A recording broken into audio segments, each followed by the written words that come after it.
नमस्कार दोस्तों, गार्गी क्लासेस पर आपका स्वागत है। डेट आज की जनवरी 15 2022। देख लेते हैं इंडियन एक्सप्रेस के एडिटोरियल आइडिया पेज से इंपॉर्टेंट आर्टिकल्स जो अभी हम इस वीडियो में डिस्कस करने वाले हैं। सबसे पहले हम जो आर्टिकल देखेंगे वो रहेगा एक तो द साइन ऑफ अनफ्रीजिंग। देखो, इस आर्टिकल में हम समझेंगे कि सियाचिन ग्लेशियर में जिस तरीके से पाकिस्तान और इंडिया की आर्मीज एक दूसरे को कॉन्फ्रंट करती रहती हैं, तो इस सिचुएशन को रिजॉल्व करने के अभी कुछ सिग्नल्स दिए गए हैं हमारे जो इंडियन आर्मी चीफ हैं, ठीक है, नरवणे जी, जनरल नरवणे जी, उनके द्वारा। तो ये इसके पीछे की हिस्ट्री क्या है वो पूरी हिस्ट्री यहाँ पर समझाई हुई जानेंगे। दूसरा हम देखेंगे यहाँ पर होल्स इन सेफ्टी नेट। देखो, नरेगा अपने आप में बहुत ही इंपॉर्टेंट रोल प्ले कर रहा है। जब से ये कोविड का जो पेंडेमिक आउटब्रेक हुआ है हमारे देश में और उसकी वजह से गाँवों की तरफ लोग चले गए हैं शहरों को छोड़ के, तो वहाँ पर रोज़गार देने में बहुत ही इंपॉर्टेंट रोल प्ले किया है इसने, नरेगा ने। अभी क्या है कि कल ही एक न्यूज़ थी, एक रिपोर्ट थी इसी न्यूज़पेपर में जिसमें कि लीकेजेस नोटिस किए गए थे झारखंड में।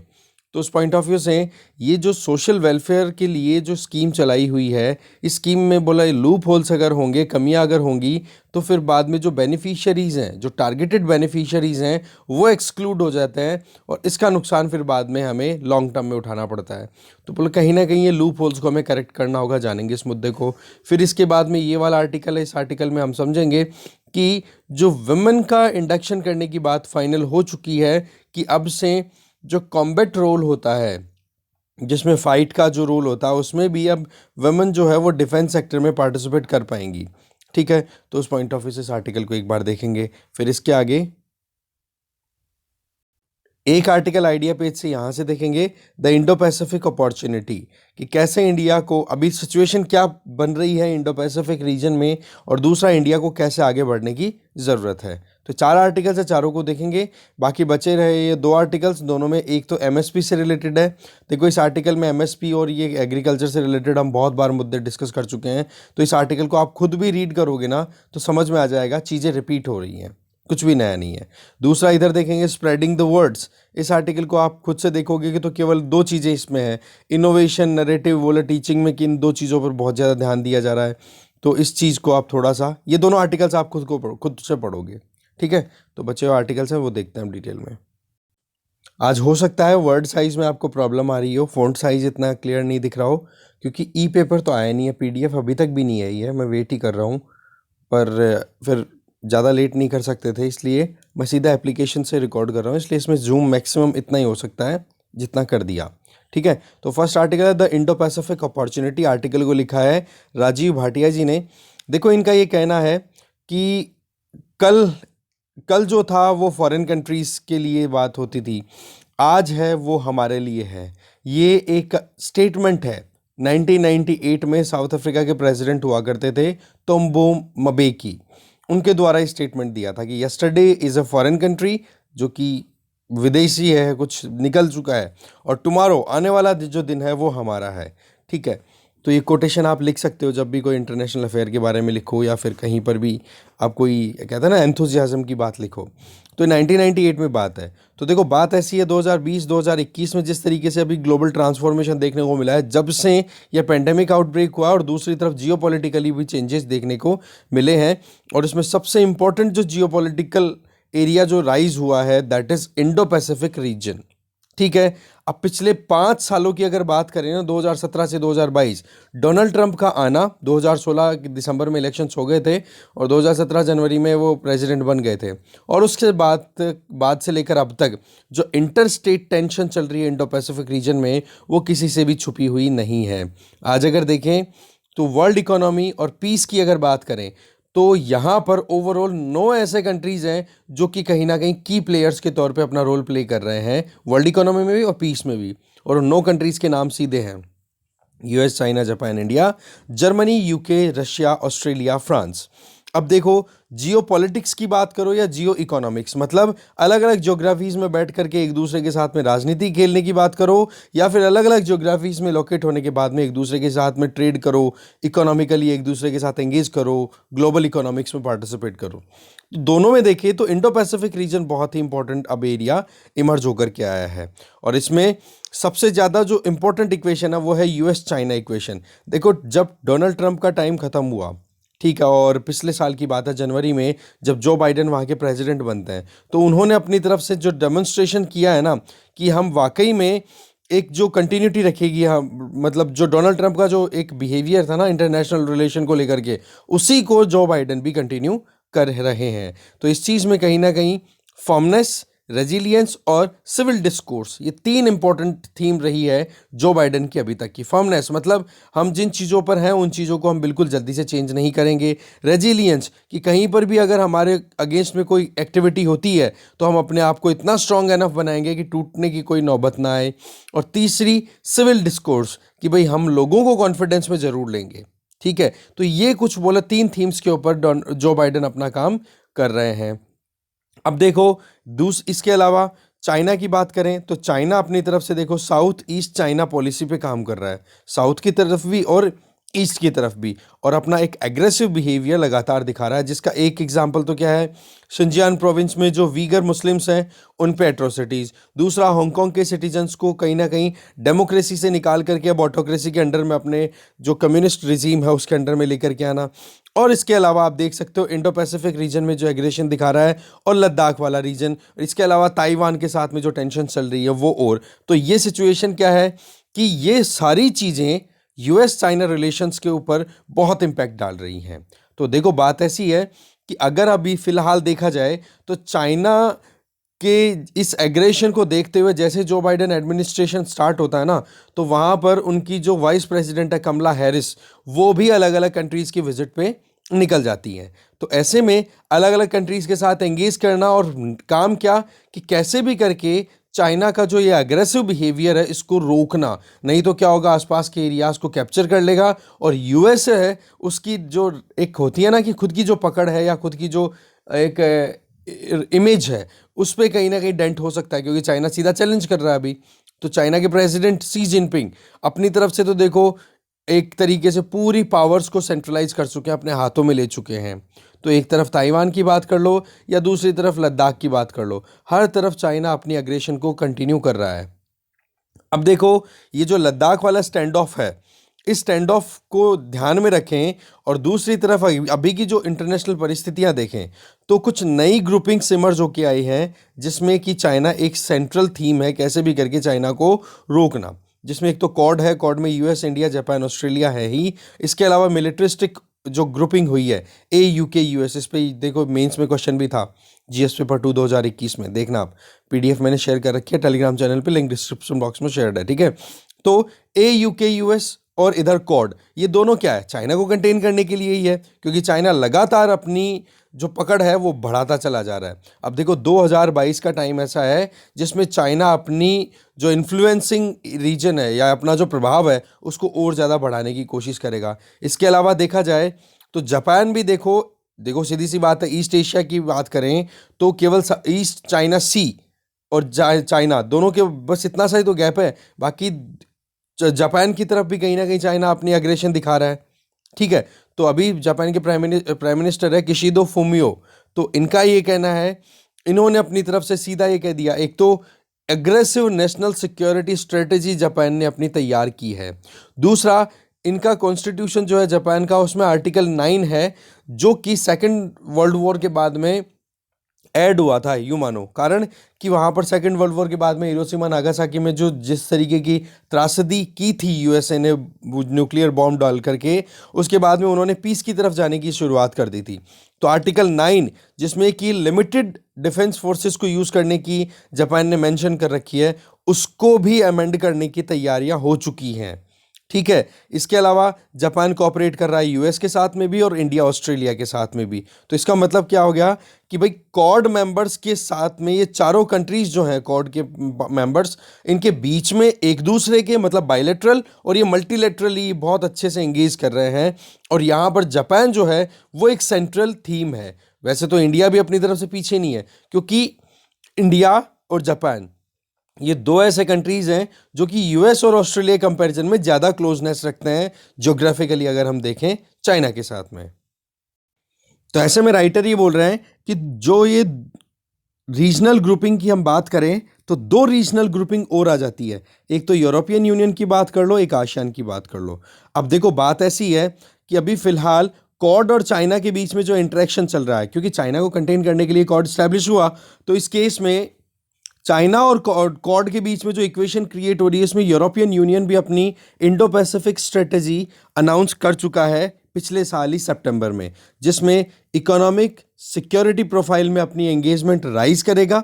ठीक है, और अभी जर्मनी में भी देखो सरकार चेंज हो चुकी है, तो ऐसे में अप्रैल 2022 में फ्रांस में भी इलेक्शंस होने वाले हैं, तो नए प्रेसिडेंट वहाँ पर बनेंगे या फिर इमैनुअल मैक्रो ही कंटिन्यू करेंगे, वो टाइम बताएगा, अभी कुछ कह नहीं सकते। तो इन सिचुएशंस को अगर हम ध्यान से देखें ना, तो इक्वेशन कुछ ऐसी लग रही है कि जहाँ पर इंडो पैसिफिक रीजन को कोई भी कंट्री या कोई भी important stakeholder world politics में इग्नोर नहीं करना चाहता। ठीक है, तो अभी यूरोपियन यूनियन का फोकस भी इधर जो है वो ट्रेड या फिर मर्केंटलिज्म को बढ़ाने के लिए नहीं है, फोकस रहेगा स्ट्रेटेजिक। इसी तरीके से ईयू की बात करें, ईयू के अलावा, ईयू का तो हो ही गया, और ईयू की पार्टनरशिप इंडिया के साथ में वो देखने वाली चीज़ है। और दूसरा यूके जो कि एग्जिट कर चुका है ब्रेग्जिट होने के बाद में, वो भी कहीं ना कहीं इंडो पैसिफिक रीजन में अपनी खुद की एक इंपॉर्टेंट रोल को इंश्योर करना चाहेगा। तो ऐसे में ये हो गए की प्लेयर्स। अब आ जाओ आसियान। आसियान बिल्कुल सेंट्रल है इंडो पैसिफिक रीजन में, इधर पैसिफिक ओशन, इधर इंडियन रीजन, और इधर बीच में आ जाता है आसियान। तो आसियान कंट्रीज़ के जो 10 मेंबर्स हैं, उन 10 मेंबर्स में तो चाइना के साथ में दो दो हाथ ऑलरेडी हो ही रखे हैं, जिनमें इंपॉर्टेंट जो रोल प्ले करने वाले कंट्रीज है, जैसे वियतनाम, फिलीपींस हो गया, इसके अलावा मलेशिया हो गया। ये ऐसे कंट्रीज़ हैं जिनका साउथ चाइना सी को लेकर के चाइना के साथ में टेंशन्स चलती रहती हैं। तो इस केस में आसियान का बहुत इंपॉर्टेंट रोल है। अब आसियान यहाँ पर केवल एक होता है ना कि हाँ नॉर्मली बातचीत कर लिया, डायलॉग पार्टनर बन गया, इससे काम नहीं चलने वाला है। इन 10 कंट्रीज़ को अपनी तरफ से कुछ एक कहते हैं ना कि सॉलिड स्टेप लेने की ज़रूरत है, नहीं तो क्या होगा, इनके लिए भी अपने आप में मुश्किलें हैं। एक रियलिज्म की तरफ जाना होगा, मतलब सच्चाई को ये इग्नोर नहीं कर सकते। इसके आगे देखो 2022 का जो साल रहेगा, इसमें G7, ब्रिक्स और G20 की समिट होने वाली है। अब G7 की समिट की बात करें तो 2021 की G7 समिट हुई ना, उसमें तो build back better world B3W ये शपथ ली गई, जिसमें लीड किया किसने, यूएसए ने। टारगेट ये कि चाइना का बेल्ट एंड रोड इनिशिएटिव जो है उसको काउंटर किया जाए कैसे भी करके, क्योंकि चाइना जो है वो अपने पैसे, अपने पॉकेट के दम पर जो अफ्रीकन कंट्रीज़ हैं या फिर जो भी लीस्ट डेवलप्ड या डेवलपिंग कंट्रीज़ हैं, बोलो वहाँ पर अपनी पकड़ बना रहा है। बोले एग्जैक्टली हमें भी इसी तरीके से डेमोक्रेटिक मैनर में काम करने की ज़रूरत है, जिससे कि चाइना के अथॉरिटेरियन रिजीम का जो ये इकोनॉमिकली अपनी पकड़ बनाने का तरीका, उसको हम काउंटर कर सकें। तो ये चीज़ हो गई। फिर इसके अलावा जो 2 बड़े चैलेंजेस हैं, ये जो जितने भी हम कंट्रीज़ की बात करें, है ना, जो वेस्टर्न लिबरल डेमोक्रेटिक कंट्रीज़ हैं, उनके सामने एक तो चाइना तो है ही, दूसरा रशिया भी है, क्योंकि आप देख सकते हो यूक्रेन में जो इक्वेशन बन रही है उसको भी हम बिल्कुल इग्नोर नहीं कर सकते। अब देखो बात ऐसी है, 14th ब्रिक्स समिट होने वाली है इस साल, जो कि चाइना होस्ट करेगा। अब देखने वाली बात है कि जिस तरीके से हमने अभी तक 14 राउंड्स की बातचीत कर ली है मिलिट्री लेवल पे, कि भाई जो हॉट स्प्रिंग वाला एरिया है, जो पेट्रोलिंग पॉइंट 15 है, वहाँ पर जो भी मिलिट्री डिप्लॉयमेंट है उसको डिसएंगेज किया जाए, उसके लिए चाइना अभी भी एग्री नहीं कर रहा है। तो देखने वाली बात है कि हमारे प्राइम मिनिस्टर वहाँ पर मीटिंग का अटेंड करने जाते हैं कि नहीं। इसके अलावा अगर देखा जाए तो जर्मनी भी G7 की इस साल मीटिंग होस्ट करेगा, तो वहाँ पर भी देखने वाली बात है कि क्या कदम उठाए जाते हैं, कारण कि जर्मनी में अभी रिजीम चेंज हुआ है, नए वहाँ के चांसलर बन गए हैं। तो इस केस में मुद्दा क्या आ जाता है कि भाई क्या आउटकम रहेगा, क्या इक्वेशन क्रिएट हो रही है। अब आ जाओ इंडोनेशिया की। इंडोनेशिया G20 की समिट को होस्ट करेगा, तो वहाँ पर देखने वाली बात है कि जोको विडोडो वो क्या स्टेट्समैनशिप अपनी शो करते हैं, क्या लीडरशिप को वहाँ पर शो कर पाते हैं G20 समिट के टाइम पे।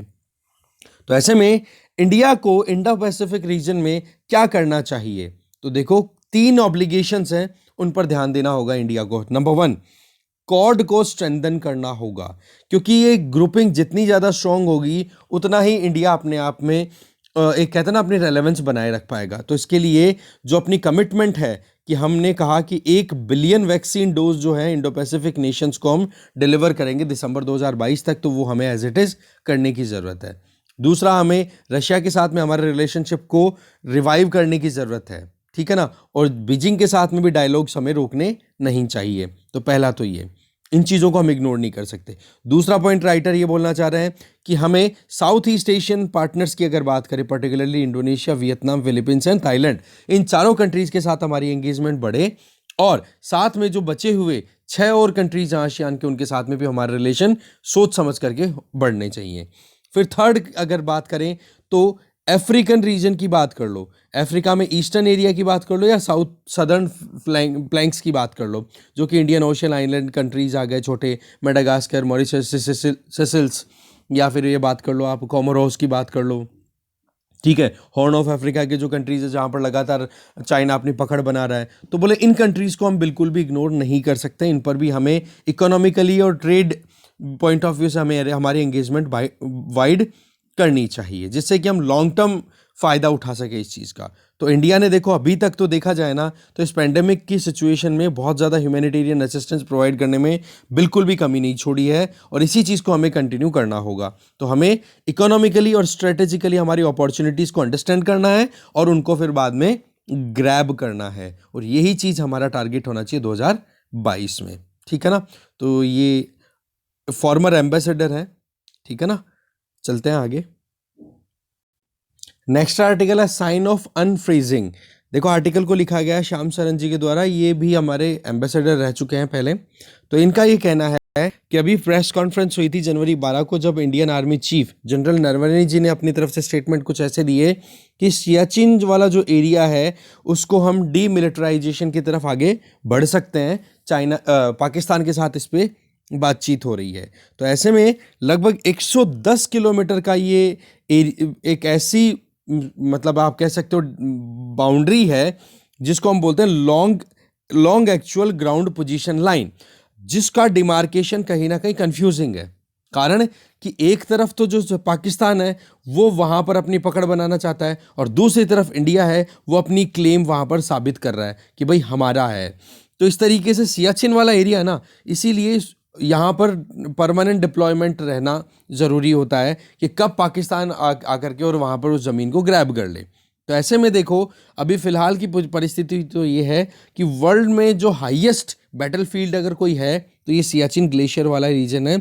सियाचिन ग्लेशियर और साथ में यहाँ पर साल्टोरो जो ग्लेशियर है, साल्टोरो रिज भी बोल सकते हैं, सियाचिन साल्टोरो रिज, यहाँ की अब अगर डीमिलिटराइजेशन की तरफ अगर हम बढ़ते हैं तो उसके पीछे हमें थोड़ा हिस्ट्री समझने की ज़रूरत है कि क्या पास्ट रहा हुआ है। तो देखो हमारे जो आर्मी चीफ हैं इनका जो रिमार्क है ये अपने आप में बहुत ही ज़्यादा इम्पॉर्टेंट है, क्योंकि पिछले कुछ सालों की बात करें तो पाकिस्तान के साथ हमारे रिश्ते बहुत बिगड़े हुए हैं, और दूसरी तरफ अगर हम कहीं पर भी इस तरीके के स्टेटमेंट दे दें कि हाँ जी पाकिस्तान के साथ हम कोई सेटलमेंट कर रहे हैं तो उसको एंटी नेशनल भी बोलने का एक माहौल बना हुआ है। तो इस केस में अभी ये जो स्टेटमेंट है इसमें जो सिग्नलिंग मिली है जिसमें कि AGPL दैट मीन्स हो गया जो एक्चुअल ग्राउंड पोजीशन लाइन है सियाचिन साल्टोरो रिज पे, तो बोलो वहाँ पर हम डिसएंगेज करें या फिर डीमिलिटराइज करें, तो ये अपने आप में देखने वाली बात है कि कैसे हम आगे बढ़ेंगे। क्योंकि पास्ट का जो हमारा एक्सपीरियंस है उसमें कहीं ना कहीं ऐसा है कि एग्रीमेंट्स तो हो गए पर इम्प्लीमेंटेशन कुछ हुआ नहीं। शुरुआत अगर देखें तो राइटर खुद बोल रहे हैं कि 2004 से 2006 के बीच में मैं इंडिया की तरफ से फॉरेन सेक्रेटरी रहा और इंडिया पाकिस्तान रिलेशंस को मैंने अच्छे से समझा, और वहाँ पर इंडिया और पाकिस्तान के बीच में एक जो डायलॉग चल रहा था, बातचीत चल रही थी कि भाई कैसे भी करके दोनों कंट्रीज मिलकर के कैसे बॉर्डर इश्यूज को सेटल कर सकते हैं। तो उसमें कुछ ऐसे मुद्दे थे, 8 ऐसे आइटम्स थे जिन पे फोकस था। एक तो जम्मू कश्मीर को लेकर के, एक था कॉन्फिडेंस बिल्डिंग की दोनों एक दूसरे पे विश्वास करें, तीसरा वुल्लर बैराज या तुलबुल नेविगेशन जो वुल्लर लेक है, ठीक है, झेलम रिवर के आसपास की वहाँ की बात है। फिर आ जाओ प्रमोशन ऑफ फ्रेंडली एक्सचेंज की कोई भी रिलेशनशिप जैसे नॉर्मल फ्रेंड्स की तरह देखें जिस तरीके से वेस्टर्न कंट्रीज़ में देखने को मिलता है, बोलो उसी तरीके से हम एक दूसरे को कोऑपरेट करते हुए आगे चलें। सियाचिन ग्लेशियर भी था उसमें एक एजेंडा, और सर क्रीक जो कि गुजरात वाले एरिया में कच्छ के आसपास में, उसको लेकर के भी डिस्प्यूट को लेकर के कुछ सोल्यूशन निकालने की बात चल रही थी। इसके अलावा ड्रग एंड ट्रैफिकिंग की बात की जा रही थी, टेररिज्म की बात की जा रही थी, और इकोनॉमिक एंड कॉमर्शियल कोऑपरेशन की बात की जा रही थी। बोला इन 8 एजेंडाज पे हमारा एंगेजमेंट चल रहा था इंडिया और पाकिस्तान दोनों का। पर देखा जाए तो दोनों कंट्रीज में बहुत कुछ एग्रीमेंट्स भी निकले, ठीक है, और सर क्रीक वाले की अगर बात करें, सियाचिन वाले की बात करें, इन पर भी अच्छा खासा आउटकम निकलने का स्कोप दिख रहा था कि हाँ चलो ठीक है कुछ कंसेंसस दोनों के बीच में होगी तो वहाँ पर जो टेंशन है उसको हम रिड्यूस कर पाएंगे। अब बात ऐसी है कि AGPL की अगर बात करें तो इसके डीलिनिएशन की बात करें, दैट मीन्स इसका जो फाइनल डिमार्केशन जो होना चाहिए कि हाँ जी यहाँ पर आपके ट्रूप्स हैं, यहाँ पर आपके ट्रूप्स हैं, और ये लाइन रहेगी जहाँ पर हमें एक दूसरे को इंटरवीन नहीं करना है। पाकिस्तानी ट्रूप्स इधर नहीं आएंगे और इंडियन ट्रूप्स उधर नहीं जाएंगे।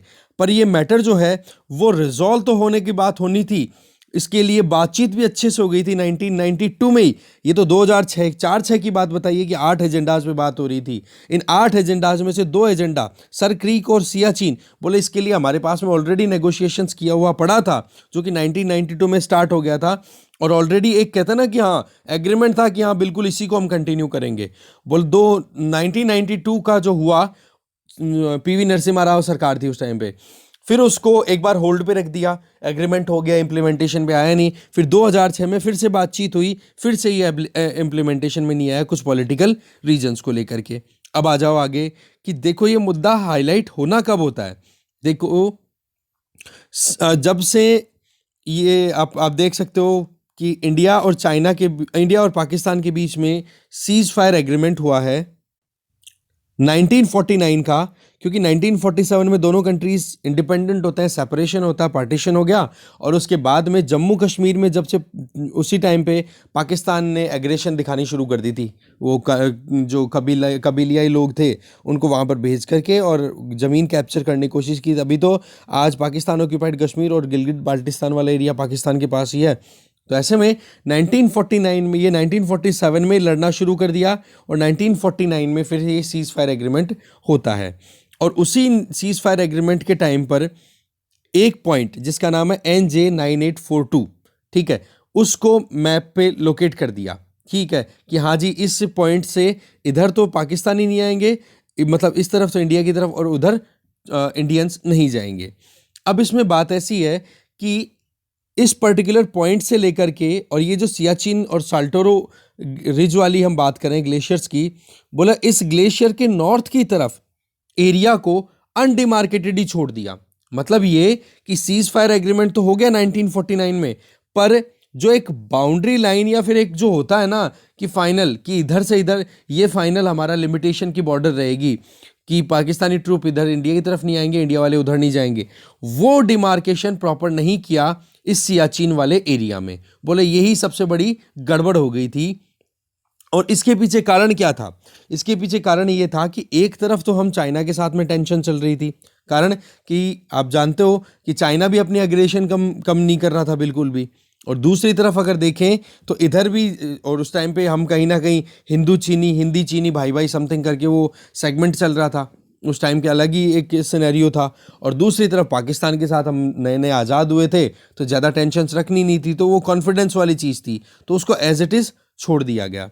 अब देखो फिर लाइन ऑफ कंट्रोल की बात करें तो वो फिर 1972 में एक तरीके से फॉर्मेशन में आती है प्रॉपर, ठीक है, और उस टाइम में फिर से एग्रीमेंट लाइन ऑफ कंट्रोल की अगर बात करें, ये जो 1949 का जो सीज फायर एग्रीमेंट हुआ था 1949 का, उसी को 1972 में एक बार फिर से एग्रीमेंट में कंसिडर किया। क्योंकि होता क्या है कि 1972 में पहले तो बांग्लादेश वॉर हो ही गया, बांग्लादेश लिबरेट हो गया, उसके बाद में शिमला एग्रीमेंट होता है, और फिर उसके बाद में LOC जो है उसको एक बार रिव्यू किया जाता है।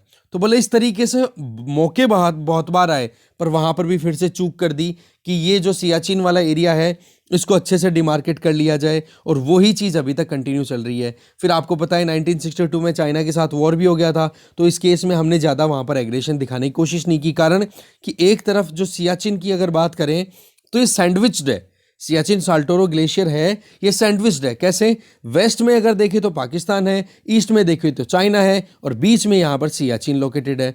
तो इस केस में हमारे लिए अगर देखें तो सिक्योरिटी पॉइंट ऑफ व्यू से ये लोकेशन इंपॉर्टेंट भी हो गई, पर हमने डिमार्केशन भी नहीं किया। बोलो वही चीज़ कहीं ना कहीं अभी हमें परेशान कर रही है। तो इसके आगे देखें तो ये अनक्लैरिटी रहने की वजह से 1970 से 80 का जो दशक था उसमें पाकिस्तान ने सियाचिन एरिया में अपनी एक्टिविटीज़ करनी शुरू कर दी। अपनी माउंटेनियरिंग जो एक्सपीडिशंस हैं, अलग अलग लोगों को भेजना शुरू कर दिया। एक तरीके से यूं मानो कि सियाचिन जो है उस पर पाकिस्तान की जुरिस्डिक्शनल मतलब पकड़ है, पाकिस्तान की जुरिस्डिक्शन में आता है, ऐसे इस तरीके से पाकिस्तान ने बिहेव करना शुरू कर दिया। और इवन आप देखो उस टाइम पर हमारे यूएस के साथ रिलेशन भी अच्छे नहीं थे, क्योंकि ये टाइम था जब इंदिरा गांधी का रिजीम था और इंदिरा गांधी यूएसएसआर की तरफ टिल्टेड थी और यूएसए यूएसएसआर का कोल्ड वॉर चल रहा था। तो यूएसए ने पाकिस्तान को फेवर करते हुए और अपने मैप पे एलओसी को ईस्टवर्ड शिफ्ट कर दिया और यहां तक कि काराकोरम पास है वहां तक दिखाते हुए और ये कर दिया कि भाई सियाचिन ग्लेशियर है वो तो पाकिस्तान की ही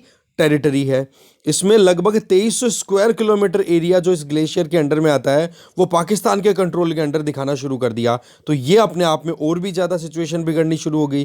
तब जाकर के हमें पता पड़ा कि वाकई में ये तो गड़बड़ हो गई, कुछ कमियां रह गई है। तो इंडियन आर्मी की तरफ से एक ऑपरेशन मेघदूत स्टार्ट हुआ 1984 में, जिसमें काम क्या था, सियाचिन साल्टोरो रिज को ग्रैब करना, कि कहीं पाकिस्तान जो है वो अपनी पकड़ बनाता हुआ, वही बात है कि जिस तरीके से चाइना आज विलेजेस स्टैब्लिश कर रहा है ना अरुणाचल प्रदेश के आसपास में, तो वो टेरिटोरियल अपनी खुद की क्लेम करने के लिए तो करता है। इसी तरीके से पाकिस्तान ने भी किया था। फिर जाकर के हमारे ट्रूप्स ने वहाँ पर उन हाइट्स को जाकर के और ऑक्यूपाई किया और फोर्टिफाई किया कि नहीं भाई ये इंडिया का ही है। फिर देखो टाइम बीतता है तो प्राइम मिनिस्टर थे हमारे राजीव गांधी जी और दूसरी तरफ पाकिस्तान की तरफ काउंटर पार्ट थी बेनजीर भुट्टो। उनके बीच में एक एग्रीमेंट होता है 1988 में कि हाँ एक बार फिर से हम सियाचिन इशू को बातचीत में लेंगे और कैसे भी करके जो ट्रूप्स हो उनको विड्रॉ वहाँ से करेंगे और फाइनल जो लाइन है ग्राउंड पोजीशन पे वो देखेंगे। क्योंकि जब तक ग्राउंड लेवल पे ये जो हम बात कर रहे हैं पर्टिकुलर जिस लाइन की AGPL की, यहाँ पे देखो AGPL की एक्चुअल ग्राउंड पोजीशन लाइन, अगर यही कंसिडर नहीं की जाएगी दोनों कंट्रीज के द्वारा, पाकिस्तान अगर इसको अच्छे से कंसिडरेशन में नहीं लेगा तो फिर विड्रॉल कहाँ से किया जाएगा? नहीं तो फिर पाकिस्तान फिर ज़्यादा से ज़्यादा और टेरिटरी को फिर क्लेम करना शुरू कर देगा। तो इससे भी बातचीत हुई पर कोई आउटकम नहीं निकला, कोई भी अच्छे से रिजल्ट नहीं निकलता। फिर टाइम बीतता है, सेक्रेटरी लेवल पे बातचीत होती है जब PV नरसिम्हा राव जी बनते हैं प्रधानमंत्री। उन्होंने भी 1992 में एक प्रॉपर मैनर में एंगेज करते हुए एग्रीमेंट तक फाइनल कर लिया था कि हाँ दोनों मिलकर के और साथ में प्रॉपर इस चीज़ को सॉर्ट आउट करेंगे और AGPL वाली जो परिस्थितियां हैं इनको दोनों एक दूसरे से एक्नॉलेज करवा करके फिर काम करेंगे, पर वही चीज़ इम्प्लीमेंट नहीं हुआ ये। फिर 2006 में बातचीत होनी शुरू हुई क्योंकि 1992 में PV नरसिम्हा राव जी के टाइम पे जो एग्रीमेंट हुआ था वही ड्राफ्ट कहीं ना कहीं 2006 में काम आया। Secretary level, foreign secretary level पे नेगोशिएशंस भी हुए, पर वही चीज़ है कि आउटकम अभी तक भी कुछ नहीं निकला। तो बात यह है कि 1992 का जो वर्जन है वो वाकई में एक अच्छे रेफरेंस की तरह काम आएगा। अब अगर फिर से बातें शुरू होती है इस सियाचिन बाल्टोरो ग्लेशियर को एक प्रॉपर मैनर में यहाँ पर LOC की डिमार्केशन हो जाए तो, नहीं तो क्या है कि पाकिस्तान ईस्टवर्ड मूव करने की कोशिश करेगा और हमें फिर बाद में टेरिटरी कॉम्प्रोमाइज़ करना बिल्कुल पसंद नहीं है, तो हम भी फिर एग्रेशन दिखाएंगे। तो इस केस में अगर ये नरवणे जी के जो स्टेटमेंट्स हैं इनको लेकर के अगर कहीं पे कुछ मुद्दा सॉर्ट आउट होता है तो अच्छी बात है, ठीक है ना। तो ये है सियाचिन बाल्टोरो ग्लेशियर को लेकर के जो डिस्प्यूट है उसका पास्ट। ठीक है जी, आगे चलते हैं। नेक्स्ट आर्टिकल है वुमेन एंड द फोर्स। देखो आर्टिकल को लिखा है सुनंदा मेहता जी ने।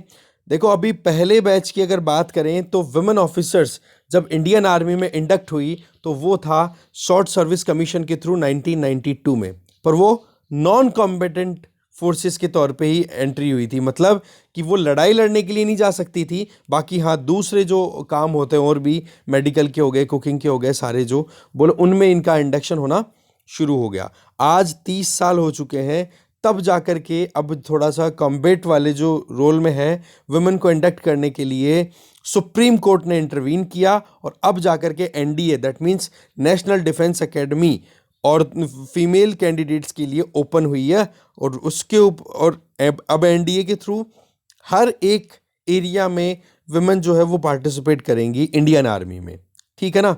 तो ये जनवरी 15 जिस दिन आर्मी डे सेलिब्रेट किया जाता है, ऑब्जर्व किया जाता है इंडिया में, तो ये अपने आप में बहुत ही इंपॉर्टेंट है कि कैसे हम क्वांटिटेटिवली और क्वालिटेटिवली हमारी फोर्सेस को स्ट्रेंथन कर सकते हैं। आज अगर वुमेन ऑफिसर्स की बात करें, ठीक है, तो वो बहुत ही कम है इंडियन आर्मी की अगर दूसरे कंट्रीज से हम कंपेयर करें, ठीक है ना। देखो हमारे यहाँ पर परमानेंट कमीशन के तौर पे और जो वुमेन ऑफिसर्स हैं इनको लीगल या एजुकेशन वाले सेगमेंट में एंट्री मिली थी 2008 से, पर उसको अगर हम कंपेयर करें दूसरे कंट्रीज से तो बहुत अच्छा नहीं है, इतना ज़्यादा अच्छा परसेंटेज नहीं है हमारे यहाँ पर। ठीक है, 2020 में नॉन कॉम्पिटिटिव फोर्सेस की अगर स्टेटस देखा जाए, कॉम्बैट का मतलब होता है लड़ाई लड़ने के लिए सीधा जाए हथियार उठा करके, और नॉन कॉम्पिटिटिव बचे हुए जितने भी काम हो गए आर्मी के उनमें, तो वुमेन ऑफिसर इंडियन आर्मी में देखें तो इनके नंबर केवल केवल 3% है। ठीक है, मेडिकल कॉर्प्स को छोड़ दो, मेडिकल जो लाइन में आर्मी में जो ज्वाइन करती हैं और लड़कियां, उनको एक्सक्लूड कर दो, बाकी बची हुई जिन केवल 3% ही रिप्रेजेंटेशन है फीमेल्स का आर्मी में। जबकि यूएसए में 16% है, फ्रांस में 15% है, रशिया में 10 और यूके में भी 10%। तो ऐसे में सुप्रीम कोर्ट का ये जो वर्डिक्ट है ना, जिसमें कॉम्बैट रोल में भी अब फीमेल को इंडक्ट करना बिल्कुल अलाउ कर दिया गया है, तो ये चीज़ बहुत ही इंपॉर्टेंट रोल प्ले करने वाली है आने वाले टाइम पे। तो देखो, जो long standing shortage of officer है वो थोड़ी अब करेक्ट करना भी ज़रूरी है। देखो, राज्यसभा में जब minister of state for defence, उन्होंने उनसे पूछा कि भाई आर्मी ऑफिशियल्स के क्या स्टेटस है, तो बताया उन्होंने कि लगभग 7,500 ऑफिसर्स की कमी है आर्मी में। तो इस केस में अपने आप में ये जो कैपेबल यंगस्टर्स हैं, जो अपॉर्चुनिटीज़ और एक तरीके से सर्च करते हैं कि हमें भी मौका मिले हमारे देश के लिए कुछ करने के लिए, तो उनको अगर, और वो फीमेल है, तो उनको अगर अपॉर्चुनिटी मिलेगी जिससे कि वो और अच्छे से अपने करियर को एक्सप्लोर करें, जो कि अपने आप में इम्पोर्टेंट रोल होगा, अपने आप में इम्पोर्टेंट काम होगा। अभी तक तो क्या है कि जिन फैमिलीज़ में से आर्मी ऑफिसर्स हैं उन्हीं के बच्चे आगे से आगे आर्मी ऑफिशियल बनते चले जाते हैं। पर अब क्या है, धीरे धीरे जो कॉरपोरेट वर्ल्ड से बिलोंग करते हैं ना इंडिविजुअल्स, जो प्राइवेट सेक्टर में है या फिर जो नॉन आर्मी या नॉन डिफेंस फैमिली से बिलोंग करते हैं, वो बच्चे भी अब क्या अट्रैक्टेड फील करते हैं अपने करियर पॉइंट ऑफ व्यू से कि हमें भी डिफेंस में जाना है। तो ऐसे में ये कदम जो है वो बहुत ही इंपॉर्टेंट है, और यही चीज़ फिर आगे बताई जा रही है कि जनरल एमएम नरवणे जी का रीसेंट स्टेटमेंट, जिसमें उन्होंने एनडीए की रिसेंटली एक परेड को एड्रेस किया, तब ये कहा कि आने वाले 40 सालों में हो सकता है कि मेरी जगह पे एक लेडी खड़ी होकर के और फिर स्टेटमेंट दे, आपको बात कहे, कोई भी मतलब गाइड करे या फिर एक तरीके से ऑर्गेनाइज करे आर्मी को। तो ये चीज़ यहाँ पे बताई जा रही है। तो बोले ये अच्छा था, बहुत ही सही काम किया गया है सुप्रीम कोर्ट का जो इंटरवेंशन था उसमें। ठीक है, आगे देखते हैं। Next article, holes in safety net. देखो, Mahatma Gandhi national rural employment guarantee scheme NREGA, इसने जितना इंपॉर्टेंट रोल प्ले किया है इस पेंडेमिक के टाइम पे शायद ही कोई दूसरी स्कीम ने किया हो। वैसे PDS national food security act उसने भी किया है बेशक, पर इसका इतना कुछ है कि जब लोग मजबूरन अपने गाँव की तरफ रिटर्न होने को मजबूर हो गए थे, तब जाकर के रोजगार देने में इसी स्कीम ने बहुत इंपॉर्टेंट रोल प्ले किया। 2020-21 में 11.19 करोड़ इंडिविजुअल्स ने जॉब पाई, जो कि 2019-20 में सिर्फ कितनी थी, 2020-21 में तो कितनी, 11.25 करोड़ के लगभग, और जबकि 2019-20 में लगभग 8 करोड़, तो कितने 3 से 3.5 करोड़ लोग ज़्यादा यहाँ पर है, 4 करोड़ के लगभग लोग ज़्यादा है यहाँ पर जॉब लेने के लिए, उनको जॉब मिली। और अभी करंट फाइनेंशियल ईयर की बात करें तो इसमें लगभग 10 करोड़ लोगों को रोजगार मिला हुआ है। तो सेंट्रल गवर्नमेंट ने इस स्कीम के लिए जो अलोकेशन है, फंडिंग है, वो भी देखो 1.1 लाख करोड़ रुपए तक बढ़ा दी 2020-21 की अगर बजट की हम बात करें तो। देखो, डिमांड लगातार बढ़ रही है रोजगार की, और बजटरी एलोकेशन भी ज़्यादा से ज़्यादा करवाने की ज़रूरत है। पर सवाल ये है कि इस स्कीम में कुछ डिस्क्रिपेंसीज पकड़ में आई है, और वो भी मेनली झारखंड स्टेट में। ठीक है, तो ये जो लूप होल्स हैं, जो कमियां हैं, उन पर एडमिनिस्ट्रेशन को जल्दी से कदम उठाने होंगे। देखो, सोशल ऑडिट का मतलब जिन लोगों को बेनिफिट मिलता है इस स्कीम के तहत, उन्हीं लोगों के द्वारा बैठ करके स्कीम को रिव्यू करना। सोशल ऑडिट के बारे में एक बार जरूर पढ़ोगे आप यूपीएससी पॉइंट ऑफ व्यू से, बहुत इंपॉर्टेंट टॉपिक है ये।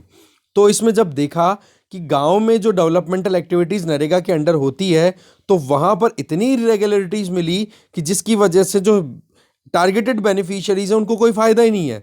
जैसे कि बेनिफिशियरीज का नाम तो लिख दिया, और नाम लिख करके वर्क किसी कॉन्ट्रैक्टर के दम पे, मतलब किसी दूसरे कॉन्ट्रैक्ट वर्कर से करवाया जा रहा है, नाम बेनिफिशियरीज का जो लोकल्स हैं उनका लिखा जा रहा है, और पैसा है वो कॉन्ट्रैक्टर बीच में खा रहे हैं। इस तरीके की एक्टिविटीज़ निकल के आ रही हैं।